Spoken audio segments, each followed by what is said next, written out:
The war on Gaza did not start on October the 7th, 2023. It began in 1948 with the forced expulsion of Palestinians from their land. Assalamualaikum warahmatullahi wabarakatuh. Selama puluhan tahun, dunia menyaksikan penderitaan rakyat Palestina yang tak berkesudahan. Konflik yang berakar pada perebutan tanah suci ini telah merenggut banyak nyawa, menghancurkan peradaban, dan menciptakan krisis kemanusiaan. Namun, di tengah gejolak ini muncul sebuah pertanyaan yang seringkali tak terjawab. Mengapa negara-negara Arab yang secara historis, budaya, dan religius terikat kuat dengan Palestina seringkali tampak diam atau bahkan berpaling dari perjuangan saudara-saudara mereka? Apakah ini sekadar retorika politik di permukaan, ataukah ada lapisan-lapisan kompleks di balik layar yang jarang terungkap ke publik? Untuk memahami ini, kita harus menelusuri lorong waktu, menggali kitab suci, menganalisis intrik geopolitik, hingga menyentuh teori-teori tersembunyi. Mari kita bersama-sama mengungkap apa yang sebenarnya terjadi di balik diamnya negara-negara Arab terhadap Palestina. Mengurai benang kusut sejarah dan realitas. Palestina, sebuah wilayah yang kaya akan sejarah dan makna spiritual, telah menjadi pusat konflik yang tak berkesudahan selama lebih dari 1 abad. Untuk memahami diamnya negara-negara Arab, kita harus terlebih dahulu menelusuri akar sejarahnya.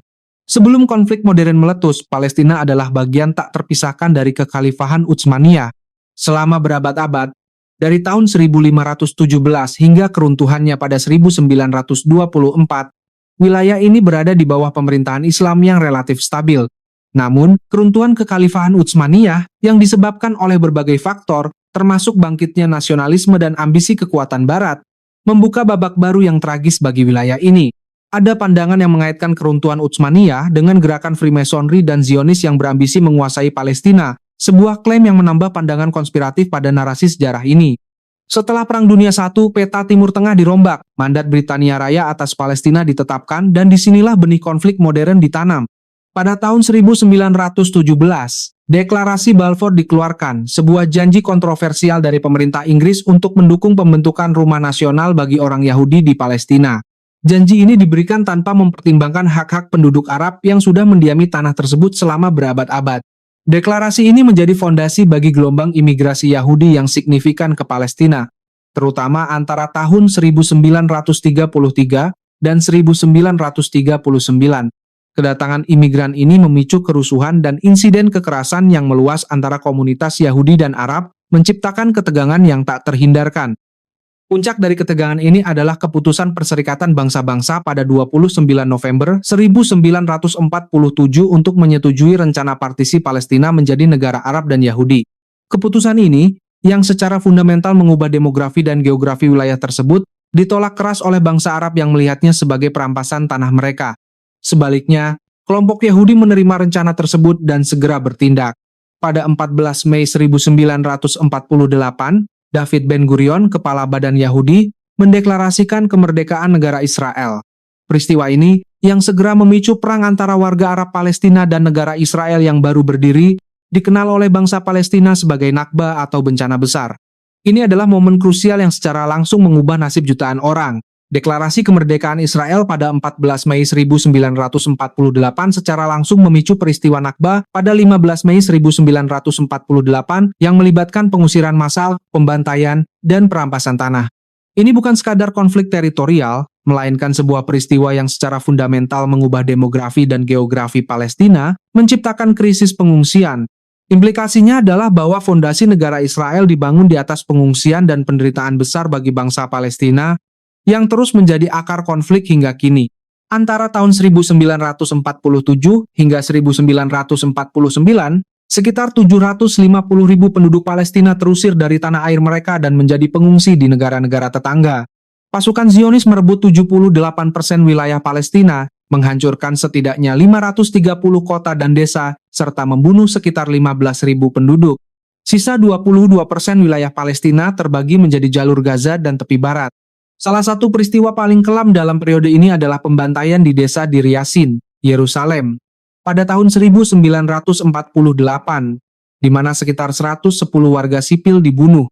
Peristiwa-peristiwa ini menunjukkan bahwa akuisisi lahan oleh Zionis bukan hanya melalui kekuatan militer pasca 1948, tetapi juga melalui strategi pembelian tanah yang sistematis jauh sebelum deklarasi negara. Jewish National Fund atau JNF menjadi kunci dalam memperoleh tanah untuk perusahaan Zionis di Palestina, seringkali membeli dari pemilik tanah besar Kekaisaran Ottoman yang tinggal di luar negeri. Ini secara bertahap melemahkan masyarakat Palestina dari dalam, memperlihatkan sebuah strategi jangka panjang Zionisme yang melampaui konflik militer langsung. Untuk memberikan gambaran yang lebih jelas mengenai rangkaian peristiwa ini, berikut adalah kronologi singkat menuju Nakba tahun 1948.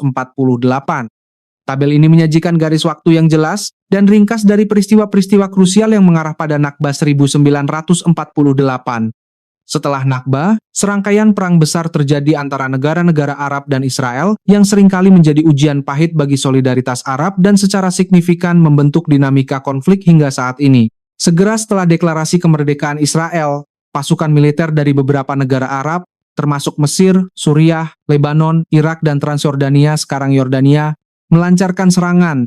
Para penguasa Arab pada awalnya meremehkan kekuatan negara yang masih baru ini, mengira mereka akan meraih kemenangan mudah yang dapat meredakan kerusuhan domestik pasca Perang Dunia II dan mungkin memperluas wilayah mereka. Namun, yang terjadi adalah kekalahan telak. Pasukan Arab yang tidak terkoordinasi dengan baik dan meremehkan musuh dengan cepat dikalahkan oleh militer Israel yang merupakan gabungan milisi Yahudi. Israel berhasil merebut sekitar 70% dari total wilayah mandat PBB Britania Raya, menyebabkan banyak orang Palestina mengungsi. Kekalahan telak negara-negara Arab pada tahun 1948, meskipun mereka memiliki keunggulan jumlah, menunjukkan kelemahan fundamental dalam koordinasi, strategi, dan mungkin juga motivasi politik internal. Kegagalan ini secara langsung berkontribusi pada hilangnya sebagian besar wilayah Palestina dan menciptakan basis awal bagi diamnya atau ketidakberdayaan mereka di masa depan karena mereka sudah kalah dalam konfrontasi militer langsung pertama. Perang 6 hari tahun 1967, pukulan telak bagi Pan-Arabisme. 2 dekade kemudian, ketegangan kembali memuncak. Pada bulan Mei 1967, Presiden Mesir Gamal Abdel Nasser menutup Selat Tiran, satu-satunya jalur maritim vital menuju pelabuhan Eilat di Israel. Tindakan ini dianggap Israel sebagai ancaman serius terhadap akses perdagangannya, memicu serangan udara mendadak oleh Israel pada awal Juni 1967. Aliansi Arab yang terdiri dari Mesir, Suriah, dan Yordania, meskipun melancarkan serangan terhadap wilayah yang dikuasai Israel, dengan mudah dipatahkan hanya dalam waktu 6 hari, dari tanggal 5 hingga 10 Juni 1967. Israel berhasil merebut semenanjung Sinai dari Mesir tepi barat dan Yerusalem Timur dari Yordania, serta dataran tinggi Golan dari Suriah. Kekalahan ini tidak hanya memperluas wilayah Israel secara signifikan, tetapi juga meruntuhkan semangat kolektif dan kepercayaan diri persatuan Arab yang digaungkan oleh Nasser, yang dikenal sebagai Pan-Arabisme. Ada pula pernyataan kontroversial mengenai kekejaman perang, termasuk klaim bahwa pasukan Israel melakukan pembunuhan terhadap tawanan perang Mesir, dengan jumlah korban hingga 1.000 orang tak bersenjata. Peristiwa ini juga mengungkap adanya perpecahan internal dan pengkhianatan di antara negara-negara Arab. Tindakan Raja Abdullah dari Yordania yang diam-diam bersekongkol dengan Zionis memicu ketidakpercayaan di kalangan negara-negara Arab lainnya. Hal ini memperburuk situasi politik internal mereka dan secara signifikan melemahkan efektivitas upaya militer gabungan. Ini menunjukkan bahwa diamnya atau ketidakmampuan Arab bukan hanya karena kelemahan militer, tetapi juga karena intrik politik internal dan pengkhianatan dari dalam barisan mereka sendiri, yang secara fundamental merusak solidaritas yang diklaim. Perang Yom Kippur tahun 1973.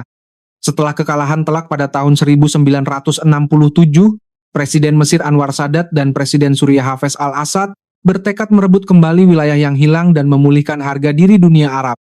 Mereka berharap keberhasilan militer akan memaksa Israel untuk bernegosiasi. Pada 6 Oktober 1973, bertepatan dengan Hari Raya Yom Kippur, koalisi Arab yang dipelopori Mesir dan Suriah, didukung oleh Irak, Yordania, dan Arab Saudi, melancarkan serangan mendadak terhadap Israel. Serangan ini awalnya berhasil mengejutkan Israel dan merebut beberapa wilayah strategis. Namun dengan dukungan logistik dan militer yang masif dari Amerika Serikat, Israel berhasil membalikan keadaan dan mendorong pasukan Arab kembali ke posisi semula. Meskipun secara militer Israel berhasil mempertahankan wilayahnya, perang ini memberikan dampak signifikan. Bagi Mesir dan Suriah, keberhasilan awal dalam perang ini memulihkan sebagian harga diri yang hilang setelah kekalahan tahun 1967. Partisipasi aktif pejuang dari Organisasi Pembebasan Palestina atau PLO juga meningkatkan pengakuan internasional terhadap PLO sebagai representasi sah rakyat Palestina. Selain itu, perang ini memicu krisis minyak global, di mana negara-negara Arab anggota OPEC memberlakukan embargo minyak terhadap negara-negara pendukung Israel, menunjukkan kekuatan ekonomi mereka. Meskipun demikian, secara keseluruhan, perang ini tetap menandai kemunduran semangat pan-Arabisme yang dipelopori oleh Gamal Abdel Nasser, karena menunjukkan keterbatasan ideologi tersebut dalam menghadapi realitas politik dan militer yang kompleks. Meskipun Perang Yom Kippur menunjukkan peningkatan koordinasi dan kejutan awal dari pihak Arab, intervensi dan dukungan militer Amerika Serikat yang signifikan kepada Israel menjadi faktor penentu dalam membalikkan keadaan. Hal ini menyoroti bahwa kekuatan militer Arab, bahkan ketika bersatu, masih sangat rentan terhadap dinamika kekuatan global dan ketergantungan pada dukungan eksternal. Ini memperkuat gagasan bahwa pan-Arabisme, sebagai ideologi pemersatu, memiliki batasan praktis di hadapan realitas geopolitik yang didominasi kekuatan besar, dan bahwa diamnya atau ketidakberdayaan Arab sebagian besar merupakan konsekuensi dari ketidakmampuan mereka untuk berdiri sendiri melawan hegemoni Barat yang mendukung Israel. Berikut adalah perbandingan keterlibatan dan hasil militer negara Arab dalam perang-perang kunci. Tabel ini memberikan gambaran komparatif yang jelas tentang pola keterlibatan dan hasil militer negara-negara Arab dalam konflik besar. Baitul Maqdis, pusat spiritual umat. Palestina, khususnya Baitul Maqdis atau Yerusalem, dan Masjid Al-Aqsa memiliki kedudukan sentral dalam umat Islam. Masjid Al-Aqsa adalah kiblat pertama umat Muslim dan menjadi tujuan Isra Mi'raj Nabi Muhammad SAW, sebuah perjalanan agung dari Masjidil Haram di Mekah ke Masjid Al-Aqsa di Yerusalem. Ayat pertama surah Al-Isra menegaskan bahwa Masjid Al-Aqsa dan sekitarnya adalah tanah yang diberkahi Allah Subhanahu wa Ta'ala. Tafsir Ibnu Katsir menjelaskan bahwa kata subhana dalam ayat tersebut menunjukkan keagungan peristiwa ini yang terjadi secara fisik, bukan hanya mimpi, sebagai bukti kenabian dan untuk memperlihatkan tanda-tanda kebesaran Allah kepada Nabi. Peristiwa Isra Mi'raj adalah salah satu mukjizat terbesar Nabi Muhammad SAW yang menegaskan posisi Masjid Al-Aqsa sebagai salah satu tempat suci dalam Islam. Ini memberikan landasan spiritual yang tak tergoyahkan bagi keterikatan umat Islam dengan Palestina. Tanah Syam, yang mencakup Palestina, disebut dalam banyak hadis sebagai negeri yang diberkahi Allah Subhanahu wa Ta'ala. Hadis juga menyebutkan keutamaan Baitul Maqdis sebagai negeri mahsyar, tempat berkumpulnya manusia pada hari kiamat, dan mansyar tempat berpencarnya manusia setelah dibangkitkan. Salat di Masjid Al-Aqsa memiliki pahala yang sangat besar, setara dengan 1000 kali salat di tempat lain, kecuali Masjidil Haram dan Masjid Nabawi. Bahkan bagi mereka yang tidak mampu mendatanginya, mengirimkan minyak untuk menerangi lampu-lampunya dianggap setara dengan mengunjunginya. Hadis juga menyebutkan bahwa Baitul Maqdis adalah negeri yang tidak akan dimasuki Dajjal dan menjadi tempat turunnya Nabi Isa alaihissalam untuk membunuh Dajjal, menunjukkan signifikansi eskatologisnya yang mendalam. Penekanan pada Baitul Maqdis sebagai pusat spiritual dan tanah yang diberkahi dalam Al-Quran dan hadis menunjukkan bahwa perjuangan Palestina bukan hanya isu politik atau teritorial, melainkan memiliki akar keagamaan yang mendalam bagi umat Islam. Ini menjelaskan mengapa isu Palestina selalu menjadi All Arabic Core Concern dan mengapa diamnya negara Arab terasa begitu kontradiktif bagi banyak umat Muslim. Dimensi spiritual ini memberikan legitimasi dan daya tarik universal bagi perjuangan Palestina di mata umat Islam, sekaligus menjadi sumber tekanan moral bagi negara-negara Arab. Fatwa ulama dunia, wajibnya membela Palestina. Para ulama sepakat Palestina adalah urusan umat Islam sedunia, wajib bagi kita membebaskannya kembali dari tangan penjajah Israel. Syekh Abu Hasan Ali Al-Nadawi, seorang ulama dan pemikir Islam, menganggap masalah Palestina bukan urusan orang Arab saja, tetapi urusan Muslim secara universal. Karena itu, seluruh umat Islam diperingatkan masalah ini dan bahayanya jika membiarkan. Syekh Abu Hasan Ali Al-Nadawi melalui banyak karya dan ceramahnya mengungkapkan sejarah peran pejuang Islam seperti Nuruddin Mahmud Zanki dan Salahuddin Al-Ayyubi dalam pembebasan Palestina. Begitu pula dalam bukunya yang terkenal Madza Kasira Al-Alam bi Inhitati Al-Muslimun. Melihat kedudukan spiritual Palestina dan kewajiban membela yang tertindas, tidak mengherankan jika ulama dunia secara luas sepakat bahwa Palestina adalah urusan universal umat Muslim dan wajib dibebaskan dari penjajah Israel. Konferensi Majma' al-Fiqh al-Islami pada tahun 2001 menyatakan haram menyerang kehormatan Muslim dan menduduki tanah mereka, wajib membela diri dan melindungi Masjid Al-Aqsa.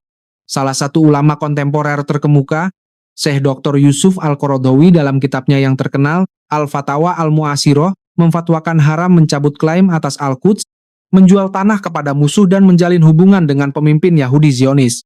Jika ajaran Islam begitu jelas mengenai kewajiban membela Palestina, Mengapa banyak negara Arab tampak diam atau bahkan menjalin hubungan dengan Israel?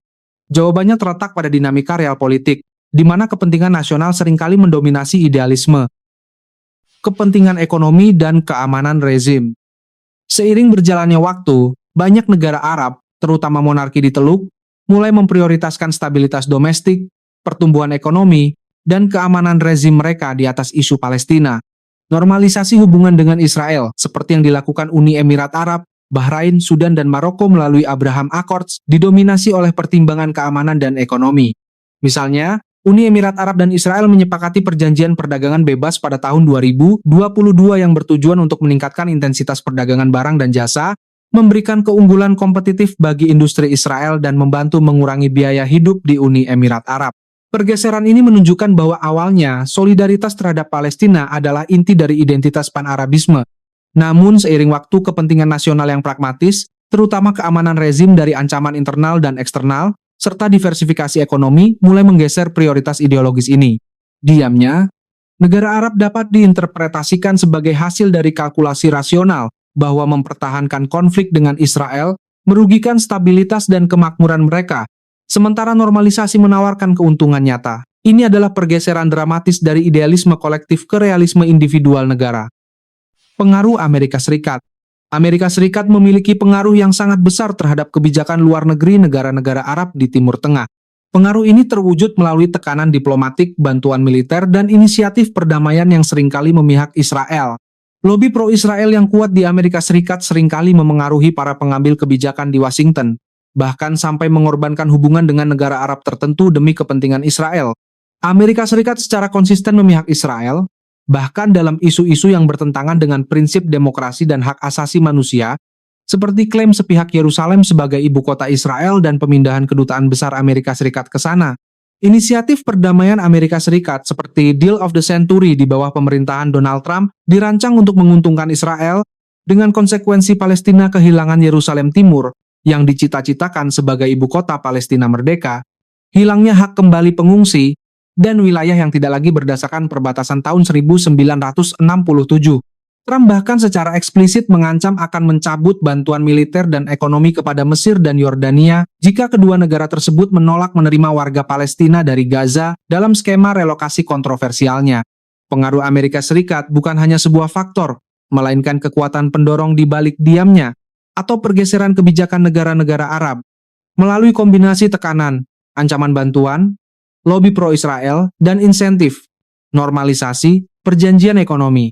Amerika Serikat secara efektif membeli atau memaksa negara-negara Arab untuk menormalisasi hubungan dengan Israel, bahkan dengan mengorbankan isu Palestina. Ini menunjukkan bahwa diamnya bukan sepenuhnya kehendak bebas negara Arab, melainkan respons terhadap struktur kekuatan global yang didominasi Amerika Serikat, yang secara sistematis meminggirkan perjuangan Palestina. Rivalitas internal Arab. Kawasan Timur Tengah dicirikan oleh persaingan geopolitik yang intens, yang secara signifikan memengaruhi isu Palestina. Saat ini terdapat dua poros utama yang bersaing ketat, poros perlawanan yang terdiri dari Iran, Irak, Suriah, dan Hizbullah Lebanon didukung Rusia dan Cina, dan poros kontrarevolusi yang terdiri dari Arab Saudi, Uni Emirat Arab, Bahrain, Yordania, dan Mesir didukung Amerika Serikat dan Israel.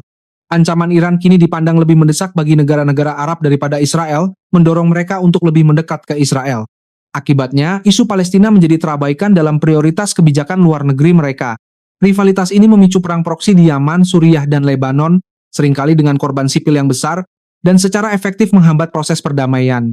Dulunya, Israel adalah musuh bersama yang menyatukan Arab, pan-Arabisme. Namun, munculnya Iran sebagai kekuatan regional, terutama setelah revolusi Iran tahun 1979, mengubah persepsi ancaman di kalangan negara-negara kontrarevolusi. Iran dipandang sebagai ancaman yang lebih urgen daripada Israel. Ini menyebabkan fragmentasi solidaritas Arab terhadap Palestina. Beberapa negara Arab justru melihat Israel sebagai sekutu potensial melawan Iran. Jadi diamnya ini bukan lagi sekadar pasif, tetapi sebuah keputusan strategis untuk memprioritaskan ancaman yang dirasakan lebih dekat, bahkan jika itu berarti mengorbankan isu Palestina. Selain itu, terdapat rivalitas internal di kalangan Palestina sendiri antara Fatah dan Hamas, yang diperparah oleh campur tangan eksternal. Arab Saudi cenderung mendukung Fatah, sementara Iran, Qatar, dan Turki mendukung Hamas. Pergeseran dukungan ini seperti berpindahnya markas Hamas dari Damaskus ke Qatar setelah Arab Spring, melemahkan posisi Suriah, semakin memecah belah front Palestina dan mempersulit upaya persatuan Arab. Abraham Accords, normalisasi yang kontroversial. Puncak dari pergeseran prioritas ini adalah penandatanganan Perjanjian Abraham pada tahun 2020 yang difasilitasi oleh Amerika Serikat. Perjanjian ini menormalisasi hubungan antara Israel dengan Uni Emirat Arab, Bahrain, Sudan, dan Maroko. Meskipun diklaim sebagai langkah menuju perdamaian dan stabilitas regional, perjanjian ini sangat kontroversial dan dikecam keras oleh Palestina sebagai pengkhianatan dan ancaman nyata bagi perjuangan mereka, terutama dalam mempertahankan Masjid Al-Aqsa. Organisasi Pembebasan Palestina, PLO, dan Hamas secara tegas menolak perjanjian ini karena dianggap hanya mempertimbangkan kepentingan Israel dan negara-negara Arab yang terlibat tanpa melibatkan Palestina atau memberikan solusi konkret atas tuntutan mereka. Negara-negara seperti Turki dan Iran juga mengkritik keras normalisasi ini, menuduh negara-negara Arab yang terlibat telah kehilangan moral standing dan mengkhianati solidaritas regional. Perjanjian Abraham, meskipun dipasarkan sebagai langkah menuju perdamaian, secara fundamental mengubah dinamika konflik. Dengan menormalisasi hubungan tanpa penyelesaian isu Palestina, perjanjian ini secara implisit memberikan legitimasi kepada Israel untuk terus menduduki wilayah Palestina dan mengabaikan tuntutan Palestina. Diamnya, negara Arab dalam konteks ini bukan lagi pasif, melainkan sebuah tindakan aktif yang secara efektif melemahkan posisi tawar Palestina di mata dunia dan di hadapan Israel. Ini adalah puncak dari pergeseran prioritas politik dan ekonomi di atas solidaritas agama dan kemanusiaan. Teori populer dan konspirasi, narasi alternatif. Di tengah kompleksitas sejarah dan real politik muncul berbagai narasi alternatif, termasuk teori populer dan konspirasi yang mencoba menjelaskan diamnya negara-negara Arab. Salah satu pandangan populer yang paling sering terdengar adalah tuduhan kemunafikan terhadap negara-negara Arab. Pandangan ini didasarkan pada kontradiksi yang mencolok antara retorika politik mereka, yang secara vokal mengklaim solidaritas dengan Palestina, dan tindakan nyata mereka yang seringkali gagal mendukung perjuangan Palestina, bahkan menjalin hubungan diplomatik dengan Israel. Contoh nyata dari kemunafikan ini seringkali adalah kegagalan memberikan dukungan militer signifikan dalam perang-perang besar seperti Perang 6, Hari 1967 dan Perang Yom Kippur 1973, serta negosiasi damai yang seringkali terbengkalai tanpa hasil konkret. Hamas, sebagai salah satu kelompok perlawanan utama Palestina, secara terbuka menuding bahwa kebungkaman negara-negara Arab dan ketidakberdayaan komunitas internasional telah membuat Israel berani untuk terus melakukan kejahatan perang dan pembantaian terhadap warga Palestina. Konsep kemunafikan muncul karena adanya jurang lebar antara pernyataan publik negara-negara Arab yang mendukung Palestina, retorika solidaritas, dan tindakan mereka yang seringkali tidak konsisten, bahkan berlawanan. Kesenjangan ini menciptakan kekecewaan di kalangan masyarakat Arab dan Muslim global yang merasa dikhianati. Ini menjelaskan mengapa narasi kemunafikan menjadi teori populer, karena secara intuitif menjelaskan diamnya yang terasa tidak masuk akal dari sudut pandang solidaritas. Teori Greater Israel dan New Middle East.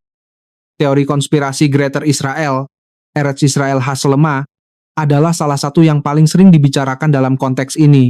Teori ini merujuk pada klaim atau ambisi Israel untuk menguasai wilayah yang jauh lebih besar dari batas-batas yang diakui secara internasional, seringkali dengan batas-batas yang membentang dari Sungai Nil di Mesir hingga Sungai Eufrat yang mengalir melalui Turki, Suriah, dan Irak.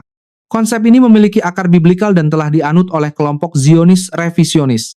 Setelah Perang 6 Hari 1967, gerakan Greater Israel muncul secara eksplisit menyerukan agar wilayah yang direbut tetap diduduki dan dihuni oleh pemukim Yahudi.